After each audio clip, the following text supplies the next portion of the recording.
आज ये भी समझने का दिन है कि पिछले कुछ वर्षों में बीजेपी ने कैसे अलग अलग राज्यों के क्षेत्रीय दलों के साथ अपने गठबंधन को समाप्त किया है और इसके पीछे बड़ी सोच क्या है।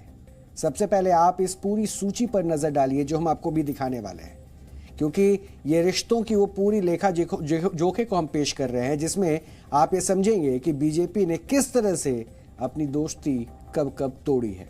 पंजाब में अकाली दल के साथ बीजेपी का 2 दशकों से भी पुराना गठबंधन था।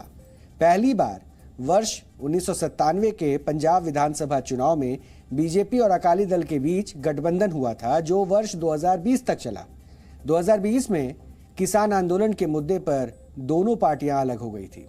अकाली दल की तरह महाराष्ट्र में शिवसेना भी बीजेपी की सबसे पुरानी सहयोगी पार्टी थी और वर्ष 1989 में पहली बार दोनों पार्टियों के बीच गठबंधन पर सहमति बनी थी और तब दोनों पार्टियों ने मिलकर लोकसभा का चुनाव साथ लड़ा था और यह गठबंधन वर्ष 1989 से 2019 तक चला।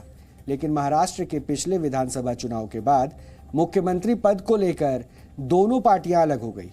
बड़ी बात यह है कि महाराष्ट्र में पहले शिवसेना बड़े भाई की भूमिका में थी और बीजेपी छोटे भाई की, लेकिन वर्ष 2014 के विधानसभा चुनाव में बीजेपी ज्यादा सीटें जीतकर बड़े भाई की भूमिका में आ गई और इसी के बाद दोनों पार्टियों में मतभेद बढ़ गया।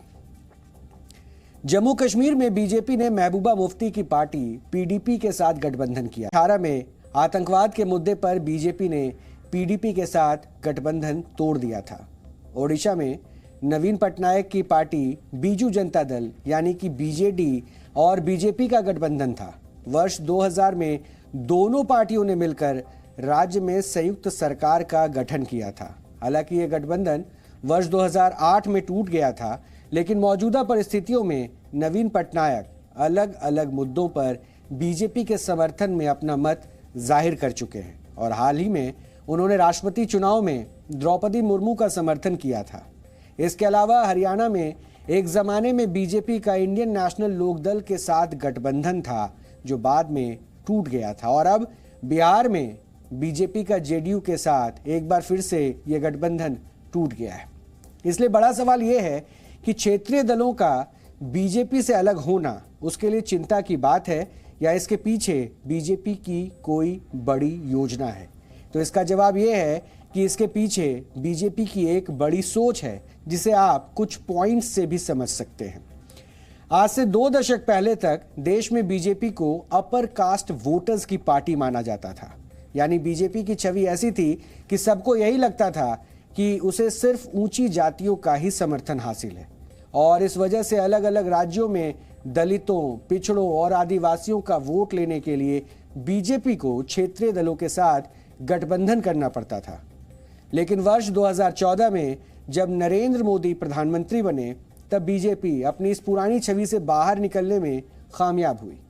पार्टी ने उत्तर प्रदेश जैसे राज्य में जातिगत राजनीति करने वाली पार्टियों को करारी शिकस्त दी और ये बताया कि अब वो एक ऐसी पार्टी है जिसे समाज का हर वर्ग और हर जाति के लोग समर्थन करते हैं और यही वजह है कि इसके बाद से बीजेपी ने राज्यों में गठबंधन को लेकर अपनी रणनीति में काफी बदलाव किया।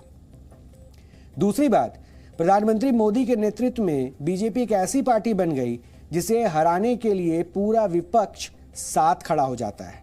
इंदिरा गांधी और राजीव गांधी के दौर में भी यही स्थिति कांग्रेस की हुआ करती थी। उस समय कांग्रेस के खिलाफ तमाम क्षेत्रीय दल एक साथ खड़े हो जाते थे और अब यही बीजेपी के खिलाफ होता है। यानी बीजेपी देश की राजनीति का वो ध्रुव बन गई है जिसके इर्द गिर्द स्थिति बनती और बिगड़ती है। इस ताकत ने ही पार्टी को बिना गठबंधन आगे बढ़ने के लिए प्रेरित किया है और ये बीजेपी के नेशनल पॉलिटिकल प्लान का हिस्सा है। और सबसे महत्वपूर्ण पॉइंट ये है कि बीजेपी ने एक नहीं बल्कि 2 बार लगातार लोकसभा का चुनाव अपने दम पर जीता है। पहले 2014 में पार्टी ने 282 सीटें जीती और वर्ष 2019 में पार्टी को 303 सीटों पर जीत मिली। इससे बीजेपी का आत्मविश्वास बढ़ा और उसे यह समझ आया कि छोटी और क्षेत्रीय पार्टियों के बिना भी अब बीजेपी के पास इतनी ताकत है कि वो अपने दम पर बहुमत हासिल कर सकती है और यही वजह है कि क्षेत्रीय दलों का उस पर से प्रभाव कम हुआ। और बीजेपी किसी राज्य में गठबंधन टूटने पर अब ज्यादा परेशान नहीं होती। कुछ दिनों पहले जब बीजेपी अध्यक्ष जेपी नड्डा बिहार के दौरे पर थे, तब उन्होंने भी इस बात का जिक्र किया था। उन्होंने कहा था कि आज देश में बीजेपी के विरोध में लड़ने वाली कोई राष्ट्रीय पार्टी बची नहीं है। बीजेपी की असली लड़ाई परिवारवाद और वंशवाद से है। हम एक ऐसी पार्टी है जो आइडियोलॉजिकल बेस्ड है, वैचारिक पृष्ठभूमि पर हम खड़े हैं। मैं बार बार लोगों को बोलता हूं, देखो अगर ये विचार नहीं होता ना तो हम इतनी बड़ी लड़ाई नहीं लड़ सकते थे, और सब लोग मिट गए, समाप्त हो गए, और जो नहीं हुए वो हो जाएंगे। रहेगा तो फिर बीजेपी रहेगी।